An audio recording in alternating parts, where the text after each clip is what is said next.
Assalamualaikum warahmatullahi wabarakatuh. Waalaikumsalam warahmatullahi wabarakatuh. Oke. Selamat pagi. Pagi. Senang sekali Bapak Ibu, kita berjumpa hari ini untuk sama-sama membahas materi yaitu akuntabilitas. Oke.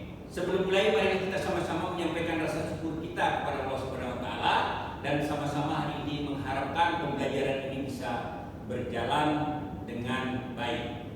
Ya Bapak Ibu, kita teruskan. Saya adalah Taufik Rahman. Sekarang saya adalah Widya Iswara Ahli Madya di Kalimantan Selatan SDT. Hobi saya traveling, kemudian dengar musik. Oke, Bapak Ibu, kita teruskan.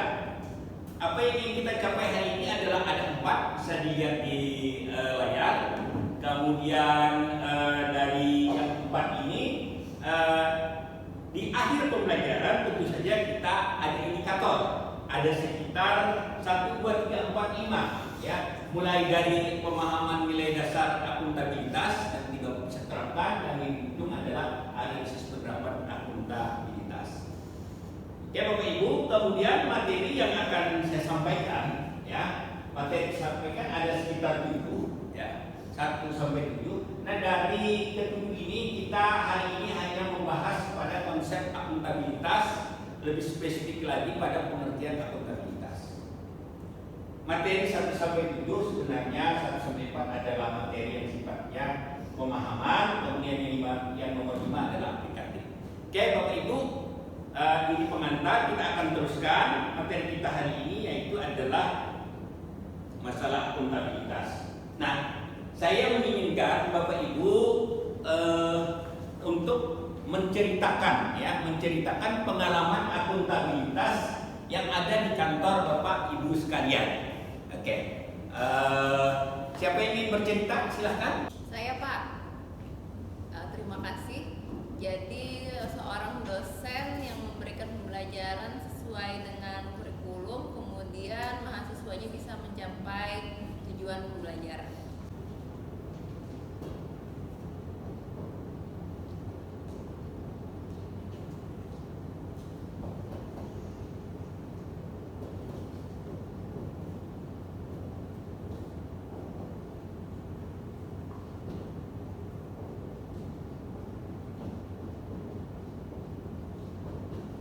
Oke, bagus sekali.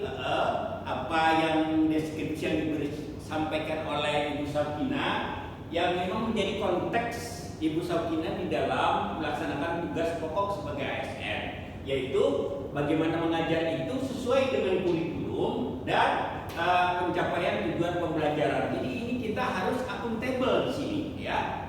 Inilah bentuk daripada akuntabilitas. Silahkan kalau ada lagi yang ingin menyampaikan. Saya Pak. Ya, silahkan. Jadi pengalaman saya mengenai akuntabilitas adalah ketika saya melayani di kelurahan, ada yang meminta untuk membuat KTP, saya berikan instruksi pelayanan yang mudah dan sederhana sehingga sesuai dengan standar prosedur yang berlaku.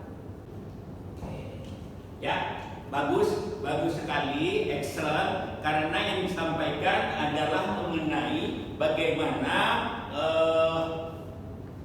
memberikan pelayanan KTP.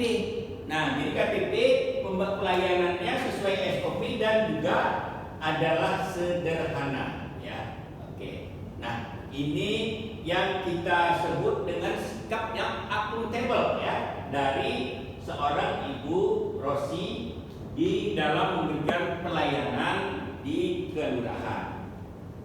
Ya Bapak Ibu, untuk lebih jauh kita memahami tentang materi akuntabilitas, kita awali dulu dengan yang kita sebut dengan pengertian akuntabilitas. Bapak Ibu, untuk masuk ke pengertian akuntabilitas, kita akan coba menyimak film, karena saya yakin Bapak Ibu kaum milenial ini paling senang menikmati film ya. Kita coba menikmati sebuah film yang menjelaskan tentang akuntabilitas. Ya. Silahkan nanti bisa memberikan deskripsi atas film yang ditonton. Kita sama-sama menyimak Bapak Ibu. ya.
Ya, Bapak Ibu, kita sama sudah menyimak tentang film akuntabilitas di atas, akuntabilitas tadi. Mungkin Bapak Ibu bisa memberikan deskripsi kepada saya bagaimana akuntabilitas yang ada di film tersebut. Silahkan. Saya Pak, ada ASN yang berperilaku sopan, ramah dan juga cepat dalam melayani.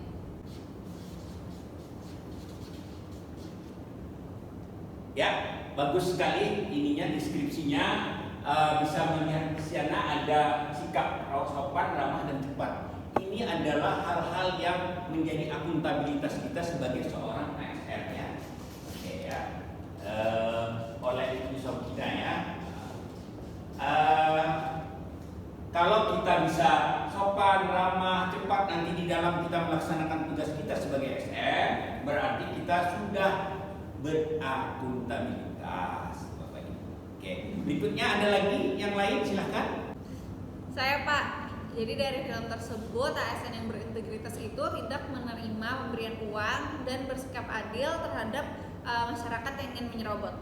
Kita lihat di sini Ibu Rosi melihat di dalam deskripsi tadi ada praktek integritas, ada yang tidak menerima uang dan ada juga bersikap adil. Sedangkan Ibu Saukina sopan, ramah dan cepat. Jadi ini adalah sifat-sifat daripada deskripsi mengenai akuntabilitas yang ada di film tersebut. Ya, bagus Ibu Rosi. Saya pikir sudah memahami tentang akuntabilitas dalam praktek sehari-hari.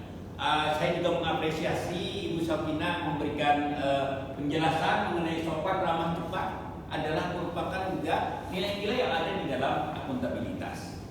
Oke Bapak Ibu, kita teruskan materi kita. Oke, berikutnya kita memahami ada pemahaman akuntabilitas dan responsibilitas. Kalau Bapak Ibu perhatikan, ya, di sini kita ketemukan kata kewajiban pertanggungjawaban. Ya.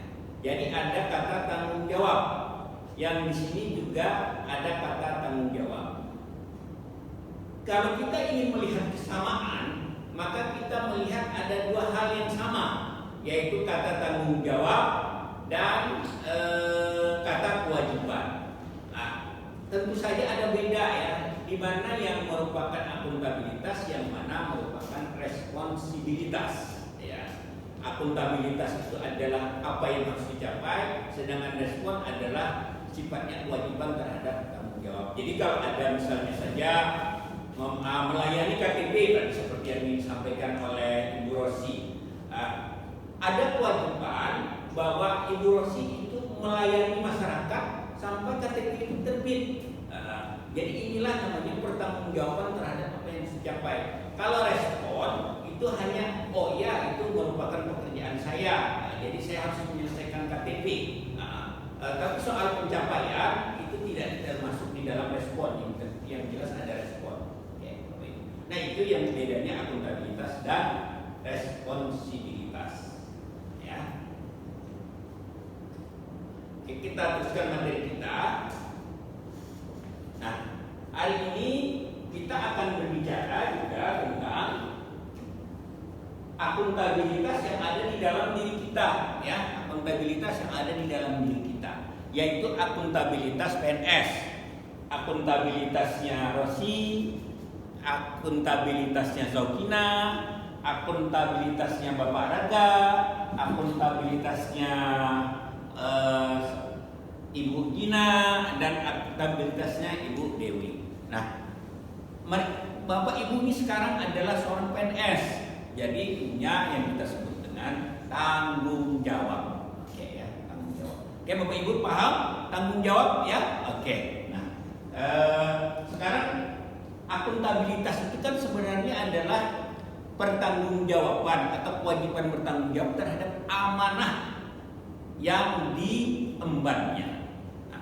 Nah, tentu saja apa amanah seorang PNS bisa dilihat mulai konflik kepentingan, politik praktis, adil dalam melayani, konsisten di dalam penyelenggaraan negara. Nah, Bapak Ibu, ya, kalau kita lihat ini ada sekitar 4, ya. Bagaimana Ibu bisa dalam konflik kepentingan bisa memilih yang tepat. Di dalam politik praktis tidak berpolitik praktis. Kemudian bersikap adil ketika melayani. Nah, ini yang kita sebut dengan akuntabilitas PNS. Kalau Bapak Ibu sudah paham ini, maka akan bisa menjadi seorang PNS yang akuntabel. Oke. Demikian penjelasan saya. Ada pertanyaan? Silahkan. Saya Pak. Ya, Ibu Dewi silahkan. Mohon dijelaskan apa yang dimaksud dengan amanah PNS yang tidak melaksanakan politik praktis. Ini bagus sekali pertanyaannya, terutama di Kalsel yang sedang mengalami pilkada. Jadi Ibu Dewi sebagai PNS tidak boleh ikut. Oh, saya ikut pilkada, ikut pertahanan, kemudian saya non pertahanan, itu tidak diperkenankan. Itu yang disebut tidak boleh masuk dalam politik praktis. Ada lagi pertanyaan? Ya, silakan. Dalam melaksanakan amanah PNS, kita diminta untuk adil dalam melayani. Contohnya seperti apa ya Pak? Ya, nah ini ya bagus sekali pertanyaan ini, pertanyaan yang sangat kontekstual sesuai dengan kondisi kita sekarang ya. Nah, jadi seperti Ibu Rosi tadi kan kerjaannya di KTP melayani. Jadi kalau melayani harus adil, perempuan laki-laki sama perlakuannya, yang kaya dan miskin dan itu juga sama. Itu yang kita sebut dengan adil dalam melayani. Ya, oke. Itu yang kita sebut dengan adil dalam melayani. Jangan sampai kita membeda-bedakan antara yang kaya dengan miskin. Itu tentu saja kita tidak inginkan. Nah, Bapak Ibu, itu yang merupakan akuntabilitas kita sebagai PNS. Ada lagi pertanyaan? Ada. Cukup? Oke. Terima kasih Bapak Ibu. Karena tidak ada pertanyaan lagi, saya akan simpulkan pertemuan kita hari ini. Jadi akuntabilitas itu apa? Akuntabilitas Bapak Ibu adalah, ya betul, akuntabilitas adalah tanggung jawab, ya, bertanggung jawab atas yang amanah yang diberikan kepada kita. Apa saja amanahnya? Ketika konflik kepentingan kita bisa memilih yang benar, tidak masuk ke dalam politik praktis, adil dan konsisten. Nah, Bapak Ibu, itulah kesimpulan kita mengenai pengertian akuntabilitas pada hari ini.